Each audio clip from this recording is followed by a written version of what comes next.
I think from Israel's point of view, the answer is yes. They went into this conflict 12 days ago, seeking to destroy or heavily damage the Iranian nuclear program. And thanks also partly for American involvement, they have done that. Can you bring us up to date with the very latest on this? Because it is moving fairly quickly. Overnight, Donald Trump announcing that ceasefire, which has come as a surprise.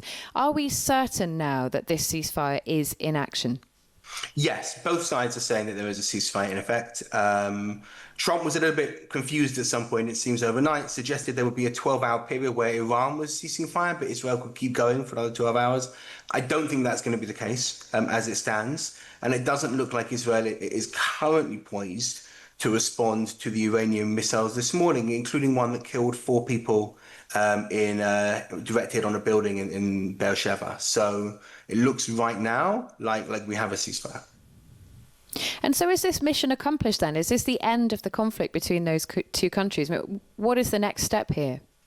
I think from Israel's point of view, the answer is yes. They went into this conflict 12 days ago, seeking to destroy or heavily damage the Iranian nuclear program. And thanks also partly for American involvement, they have done that. They've also set back heavily Iran's ballistic missile program and hit various other Iranian military targets, assassinated some Iranian nuclear scientists. In response, Iran has fired a load of missiles that have killed some 30 Israeli civilians, but haven't been able to do anything strategic. And from Israel's point of view, this is a victory. Is it the victory to end all victories? Probably not. But right now, it's a pretty convincing win. And when we talk about the victory to end all victories, I mean, the aim here, if we take it on face value, was to remove the nuclear threats that Iran posed.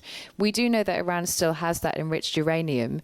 How do countries like Israel and America and, here at the NATO summit, what are the next steps to remove that enriched uranium and agree a new deal which ensures that Iran is not able to build up that kind of stockpile again?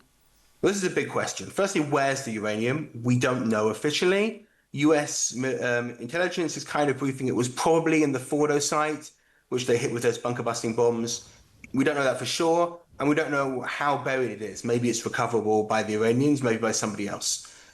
So that's an open question right now, and I think that question is key to how things are going to develop over the next months and years. Second, anything that's destroyed can be rebuilt, and any move by Iran to rebuild will obviously kind of raise temperatures again. Reportedly, as part of this ceasefire deal, Iran will be returning to the negotiating table with the US to talk about a deal.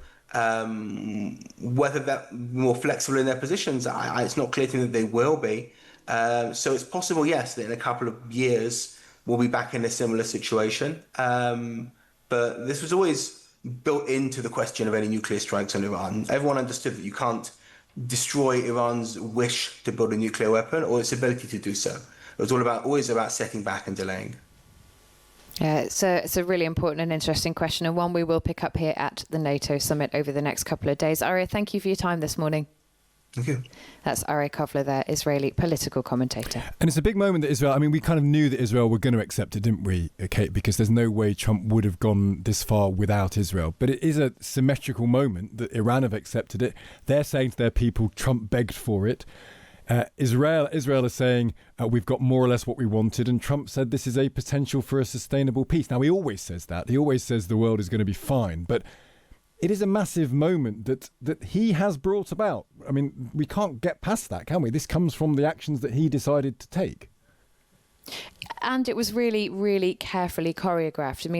The response from Iran on the American base, there was advance warning given. It was very clear that was something that Iran, and has subsequently done, was using as a way to climb down. I think that's really important here, that pathway has been laid out. The next steps, though, are really crucial. And as Arieh was saying there, Iran's capability has not been completely removed. And that's going to be the biggest question to stop this from happening again. This is not the end of the story. It's the beginning of the next part. Yeah, great way of putting it. That's Kate. She's at NATO for the next couple of days. What is your response to this ceasefire overnight? It seems that all sides now have confirmed that this is a real truce and there are crucial next steps. But is this a welcome move?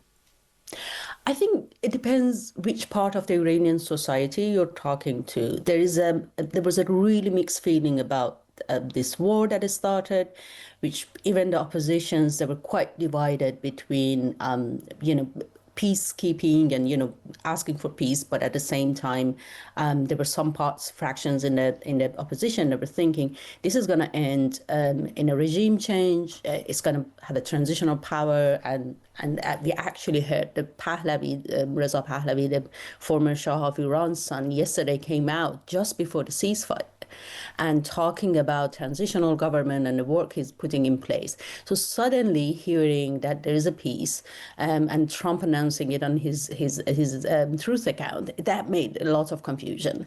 I think, but it was at the same time predictable in a way, because we saw that the military presence of the Iranian regime inside Iran has been reduced. The sky of Iran was completely in the hand of Israel. We saw a lot of assassinations of high-level IRGC commanders in different places, and it's still continuing. Trump gave Israel 12 hours of attacking without Iran responding. I don't see it as a victory for Iran, for Islamic Republic, and I see a lot of changes are coming up, but at least that's how the Islamic Republic, the government in Iran, is portraying it for its people. And I think what you've just said there is so important, because Iran has clearly been weakened here. Does it mean then the question of regime change, although it's now not being pushed by the American side, is that something that the people of Iran might now look at the position the country's in and think, okay, now might be the time? It's a really complicated question to respond to, because the population itself is really divided in a way that they don't want to fall into a trap of another government that is similar to the Islamic Republic. And, for Iranians, the memory of 1979 revolution is quite alive. It's the result of it they're facing. So there are some numbers out there, like talking about 35% of the society supporting Reza Pahlavi. There's like more than 30% who are undecided against the regime, but they don't know what to do. I don't see right now, at this moment in time, without any further action, any person being willing to go out on the street and do an uprising. They don't want a chaotic transition. What they want is an opposition that is formed, and they're going to walk through through another government in peace. And that's my sense at the moment. And I think what Israel has done up to now is it completely kind of demilitarized Iran. There's no capacity in attacking Israel anymore. But also, in the last 2 days, we've seen Israel targeting the places that have been oppressing Iranian people, specifically in Tehran. So all of the besieged centers, all of these, the people who were in charge of oppression inside the country, they are gone. But I think we have to wait and see what comes up, because it's a really sensitive situation and the peace might not last for long. And finally, you know the regime better than most people. How do you think that it will react to what's happened now? I mean, clearly there's a lot of spin going on overnight suggesting that, Israel was forced into a ceasefire because of Iran's actions and this is a significant win. But the reality is that's not the case. Do you think the regime reacts to its own people in a more sympathetic way now, knowing it's weakened, or do you think it goes in the other direction? I think still there's a lot happening behind the scene that we don't know. Would it be the same government to stay in place in the next 6 months, or do we see a transition? I think knowing what our next steps, at least like giving it a week, would give us a better picture. I don't see the regime collapsing right now. It's quite strong on the ground. It kept its presence on the streets. The police is present, specifically last night. We saw Tehran becoming like a police state before the ceasefire. But it's not possible to keep that grasp on the massive country like Iran for a long time. So it all depends on what's coming up. And then if there is any reform inside the country, I think, it would go peacefully. But if not, there is a possibility of Iranian people going on the streets if they feel the government is going to oppress them much more than before. We've heard about execution in prison, so that's something that they always do.